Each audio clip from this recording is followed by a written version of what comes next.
It was a good team win.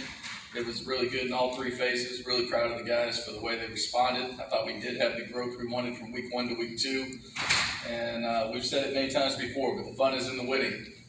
And it's great to be a part of a victory locker room after that game and see how much fun those guys were having. So a couple superlatives from the game. Defensively had 5 takeaways, 2 interceptions, 3 fumble recoveries, as well as a 4th down stop.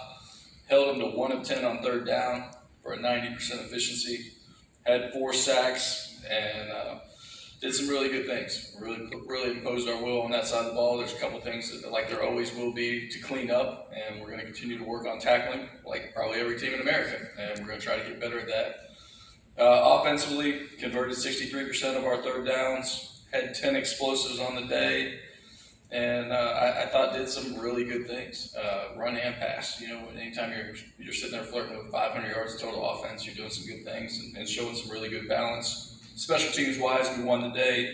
Average starting field position after a kick was 33.25 for us and 24.18 for them. So good complimentary football. And like I said, just really proud of the team and proud of some individual efforts as well. Be remiss if I didn't talk about our offensive player of the game, Bradley Rosner, coming back and getting his first 2 touchdowns since 2019, and one of them snatched the ball away from a DB. I thought was a great play, and then had a 75-yard play to start the second half for the offense, and did a great job leading on the DB and then running down the ball. And so that was a lot of fun for me to see. It was great to see Roz. It was great to see him in the second quarter keep a drive alive and give us a chance to kick a field goal there as well. And so again, a bunch of big plays there. Defensive player of the game was Gabe Taylor. And obviously had the 3rd longest pick 6 in Rice history, so that was great to see that thing go back the way that it did. And special teams wise, Marcus Williams was our player of the game. A couple other people to mention from this game, really just want to talk about TJ McMahon and what he's been able to do in his last 6 quarters in Rice Stadium. I said it to a couple of you guys, but I believe he's 32 of 49 for 465 yards and 6 touchdowns in his last 6 quarters in Rice Stadium, all against teams from Louisiana nonetheless. So we certainly hope he keeps that trend going and keeps playing really good. I thought for his first start, he was tremendous. I thought he did a good job taking what was there. There's a couple throws that, again, we're going to keep working on getting him to hit and connect with those guys. I think we got great receiver threats out there, and when we give TJ time, we expect him to be able to hit those guys. But he also affected the game with his legs, and that was really good to see. So he accounted for 5 touchdowns, including the one he rushed for. His 4 touchdowns in the first game of a Rice-Owl starting quarterback. It's the first time a Rice-Owl quarterback had 4 tuds in their first game since the first game in Rice Stadium in 1950 against Santa Clara. And Chuck gave me that fine piece of knowledge there. So that's many moons ago, as we often say in this room. So it's good to see TJ making those positive steps forward. I think our defense as a whole just is starting to really come together. I think when you get the penetration that we're able to get up front, and you have the guys doing a great job in the back end, and then guys like Trayshawn Chamberlain, who you'll hear from a little bit later, affecting the game in the run game, doing a great job in coverage when that's what's asked of them. I just think like those guys are communicating pretty well right now. The biggest challenge to the whole team is to keep working on technique and tackling, right? Like techniques, tackling, pad level, those fundamental things that we just got to keep moving forward with as we're trying to take another big step this week. And that's really the bottom line.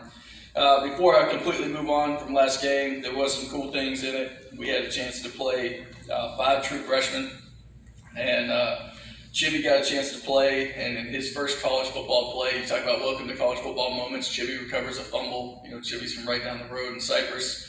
And BLOOMGREN, in his first college football play, comes in and gets a sack, and he's right up the road from Houston Heights. So it was awesome to get those 5 freshmen a little bit of run, and certainly the reward for having a good training camp and for providing the looks they have to our team. And then seeing those guys have success was really cool as well. But we have shifted our focus to a very good Louisiana team, a team that comes in here on the nation's longest winning streak, 15 games in a row. And, I think Billy Napier did an unbelievable job building that program in a lot of ways from the ground up. And it doesn't seem like they've missed a beat. They're right in here coming into our stadium 2-0, and a lot of the same schemes on both sides of the ball. A little bit different on special teams, but again, just doing a really nice job with every phase of the game for them. And it's going to be an outstanding challenge for us this week. And it's one that we are excited about. It's one that we had an outstanding practice yesterday, and I expect us to have an outstanding practice today in preparation for it. But talking about this week and, those cool uniforms that we had a chance to talk about last week that I thought were very well received by not only our players, the look good, feel good, play good mantra, but also the nation. And the love we got for those uniforms I thought was really cool. But this week, 2022 marks the 50th anniversary of Rice's class in 1972, which included the first 4 black student athletes to compete for the Rice OWLS. Rodrigo Barnes, Leroy Marion, Mike Tyler, and Staley Vincent. And it's also the 50th anniversary of Title IX. So a couple of things that we're celebrating there is the first women black student athletes at Rice, Denise Bostic and Lila Freeman. And all of those 6 will be honored in an event Wednesday night at the Ion, as well as honored at our game on Saturday. So we're excited about that. We will also wear a throwback helmet that matches the ones that was worn by Barnes, Tyler, and Vincent during their last 2 years at Rice. So this is what the helmet's going to look like. We're excited about that. I don't know. I think that's probably our first time with these 2 seeing it, but that's pretty sweet on the old throwback helmet. And then just talking about those guys and what they meant to the program. You talk about them, and they each earned 3 letters in football and earned at least 1 All-Southwest Conference honor during their career. Rodrigo was the UPI Southwest Conference Defensive Player of the Year as a senior. Staley was the first black starting quarterback in the conference as a sophomore in 1969. All 3 went on to be drafted in the NFL. And Vincent was presented the Bob Quinn Award in 1972 as Rice's top student athlete. So pretty outstanding. They all went on to successful business careers. And we're really thrilled that Rodrigo and Staley will be back this weekend. Mike unfortunately passed away in 2014, but we think it will mean a lot to those guys to be back. They're going to come to our practice on Thursday and get a chance to interact with our team, and we're looking forward to that. And then wearing these helmets to honor them, and hopefully we make them proud on Saturday as well. Again, you'll hear from Bradley Rosner and Trayshawn Chamberlain whenever I'm done, but I'll open up for any questions right now. Coach, big weekend you just had. You talked about the superlatives, the 2 guys you got here today. Sunday, when you had your Sunday meeting, what was it like to come into the room and everybody has got their eyes on, okay, what's next? That's just it. Like, we're going to celebrate. We're going to celebrate in that locker room. We're going to celebrate that evening. As a coaching staff, you really turn the page on Sunday. Right, like you get all those meetings out of the way at our 1 p.m. staff meeting. We talk about it. We make any corrections we need to make, and we're going forward. Then you kind of open the can back up when we have our first team meeting on Mondays at 1 p.m. or 1:15 p.m. And we get a chance to kind of celebrate some of that stuff again. You go through the players of the game. You show some of the great plays on all 3 phases, because I want these guys to see what their teammates are doing. They're such good cheerleaders for each other. And then once again, they watch that film. They get the corrections. And then, an hour later, you're on to the next. And then you're on the practice field practicing. And then today, it's base install on both sides of the ball. When you talk about this being a player-led team, how important was it for those leaders to step up last week and have that transition between the tough game 1 and what y'all did in game 2? Crucial. It was absolutely crucial. Whoever your leaders are in any organization, they have got to set the tone. The speed of the leaders, the speed of the pack. And so when those guys go out there and show everybody, hey, this is the tempo we're going to practice at. This is the focus we're going to have. Hopefully their coaches have really coached those leaders through the years. But now that we've got great leaders in place, they're doing a great job. I don't know how much we're having to use our voice as coaches to get effort and stuff like that. And that's a lot of fun. And then we've talked about raising the floor and getting the overall talent ability there, but when you watch on Saturday, guys like Rosner, guys like Trayshawn, that go out and make plays that change the game, how important it is to have players like them that can go above and beyond just, okay. Yeah, I mean, raising the floor is critically important, but raising the ceiling was most important. And when we brought in those two players, those were home runs for us. One in our first class, one in our second class. That just glad they're playing the best football of their careers right now, and that's awesome. What else can we ask for? And then they've helped bring in other players in these classes, and they've helped bring along other players in these subsequent classes that are now affecting the game for us. Like just watching how TC interacts with Gabe, like watching those guys day to day. Here at George Niagara, I talked to the team last night about making sure they're on their base down study, and I've watched all first and second down before they come to install meetings today.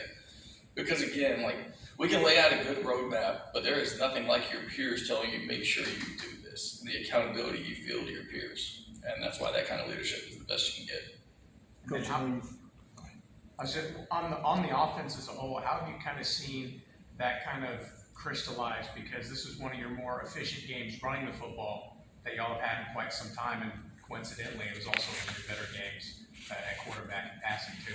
Yeah, running the ball, I thought McNeese did a great job. I thought they committed a lot of people to the box. I thought they played with outstanding effort. Like I don't think those guys like just laid the ball out there and just let it go. I mean, they were fighting their butts off, and because of that, we actually averaged less yards per carry against McNeese than we did USC, right? Like so, total run game, we got more at-bats in it because of the great turnovers that the defense had, because of the way the game was in the fourth quarter. But I think I appreciate the balance, and I appreciate the explosiveness. To have 10 to 12 explosives in a game is a good recipe for success for our offense. Question, after, and I know you've turned the page and you're ready to move on, but did you learn anything new and have any new revelations about your team after that win? I don't know if we had any new revelations, because I thought the guys really played the way I hoped they would. And they continued to fight. They continued to stay in the game every moment they were in there. And that's what we asked them for. I told them, like, don't get sick of celebrating with your teammates. Like, enjoy every moment of this. We're promised 12 of these. And every play, every moment is so precious and so special. I would say that the one thing that was great to see was TJ's performance. And him be able to have a full week of practice, because, you know, I'd come in here and I'd talked to you guys before, like, hey, it's neck and neck. Wiley and TJ are both doing some good things. And as we know, we felt like Wiley had the edge coming out of training camp and out of scrimmage number 2. Then you go to SC, and Wiley's playing really good till he gets hurt, and TJ gets thrown in there for essentially 3 quarters. And, you know, some people thrive as a backup quarterback, but I don't know if anybody does in their first at-bat, if you will, or his really his second at-bat, you know, getting thrown into a game like that where you haven't had the prep. And so what I had hoped would be the case with TJ was he'd go through a week as the number 1 and get 80% of the bulk reps during the week and all the kinesthetic reps, if you will, and as well as having the knowledge that he's going to be the starter and going through those things. I mean, you want everybody to do that as the backup, and I think he did prepare in that manner, but what he didn't get was those kinesthetic reps for USC, and he did get them last week. And I think you saw that success really show up on the field on Saturday. And what I love about TJ is the Monday practice he had before McNeese, it didn't go well. You know, like we were out there performing, everybody was trying to get going, we were trying to go, and we weren't performing very well. Tuesday, it was much better. He hit all the base down stuff and really did well, but we missed all the shots. Like Roz and those guys were running down the field, and the balls were not thrown where they needed to be. And then Wednesday, he started hitting those shots. Confidence started growing. Thursday, we had our walkthrough. It was like, okay, we're going to be good. Friday, we hit them all in our Fast Friday. And then Saturday, we hit, all but 1 or 2. So that was a good way for the week to build. And we kept building on it, because yesterday we came out there and we performed pretty well on a Monday. So now I'm excited for what our Tuesday's going to look like, because it should be even better than last Tuesday. And then looking forward, Louisiana, what are a couple things that they do really well that y'all are going to have to key on and make sure y'all are ready for? Yeah, I think offensively they run the ball real well, you know, and then I don't know where they're at in their quarterback conversations or what have you, but they've got 2 talented guys. One maybe throws the deep ball a little bit better than the other one, but, you know, one came in the game the other day and went 10 for 11, I believe, late in the game. So I'm not sure what they're going to do there. They bring back a receiver in number 8 that's a down the field threat.